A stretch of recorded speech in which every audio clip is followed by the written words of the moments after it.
All right, folks, buckle up because what I'm about to share with you is both shocking and deeply concerning. Recently, it came to light that over 13,000 illegal immigrants with murder convictions have been released into our beloved United States of America. Yes, you heard that right. Now let's break this down. These are not just individuals who cross the border illegally, which is already a big issue. We're talking about people who have been convicted of one of the most heinous crimes possible: murder. These individuals have taken lives, shattered families, and now they're being set free in our communities. This decision raises a ton of questions. How did this happen? Why weren't these individuals detained or deported immediately upon their release from prison?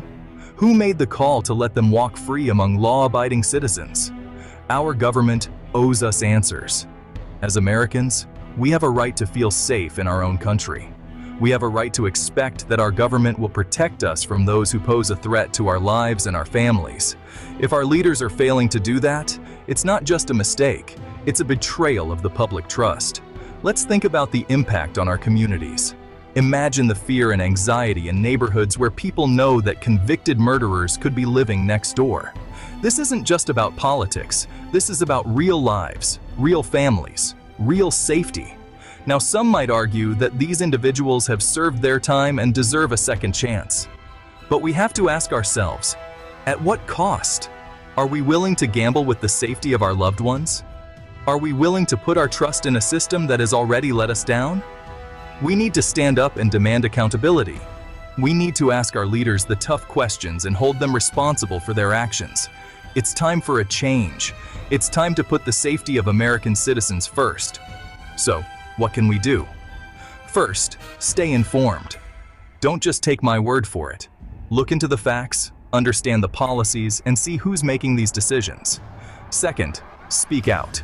Contact your representatives, attend town hall meetings, make your voice heard. And third, stay engaged. Our country needs active, involved citizens who care about its future. Together, we can make a difference. Together, we can ensure that safety and justice are not just words, but realities for every American. Thank you for listening. Stay safe, stay informed, and let's keep fighting for what's right. If you found this video helpful, don't forget to like, share, and subscribe for more updates. Until next time. A disturbing development on the border crisis. Wait until you hear this. The Director of Immigration and Customs Enforcement confirms that more than 13,000 illegal immigrants convicted of murder have been caught at the border and then released into the United States. The letter here tells the tale. Hello, I'm John Roberts in Washington. You believe this, Sandra? Which means they are here, and this is just an unbelievable development. I'm Sandra Smith in New York. Good to be with you, John. This is America Reports. Let's get right to Bill Malugin. He's got this news for us. He's live out of Douglas, Arizona right now, where Vice President Kamala Harris is set to visit later this afternoon. Bill, the details of this news, what do you have? Yeah, and Sandra, bear with me. We just got these numbers moments ago, but it's a jaw dropper to say the least. So to set the stage here, let me just explain what these numbers mean. ICE has something called a non-detained docket. Essentially what that is it means migrants who were encountered by DHS but are no longer in federal custody. So who's on this non-detained docket?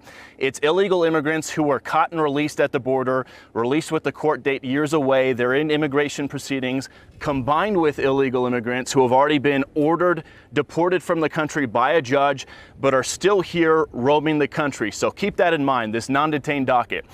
According to a letter that the acting director of ICE just sent to Texas Congressman Tony Gonzalez, on ICE's non-detained docket, they're currently tracking 425,000 non-citizens who have been convicted of a crime. Of that number, over 13,000 non-citizens have convictions for homicide and are on the non-detained docket, meaning they're roaming the country right now. On top of that, there are another 15,811 non-citizens convicted of sexual assault who are roaming the country right now on ICE's non-detained docket. It doesn't stop there. Those are convictions. The ICE director also says there are currently just under 1,900 non-citizens on the non-detained docket who have pending homicide charges who are roaming the country, and another 4,250 non-citizens who have pending sexual assault charges who are roaming the country on the non-detained docket. So people's eyes might be glazing over right now with all the numbers we just threw at you. Just to put it in a nutshell right here, what we've learned from the acting ICE director via this letter to Congressman Tony Gonzalez is right now there are over 13,000 illegal aliens convicted of homicide who are roaming the United States right now. There are another 15,811 illegal aliens roaming the country right now who have been convicted of sexual assault, and there are even more who are facing charges for homicide and charges for sexual assault.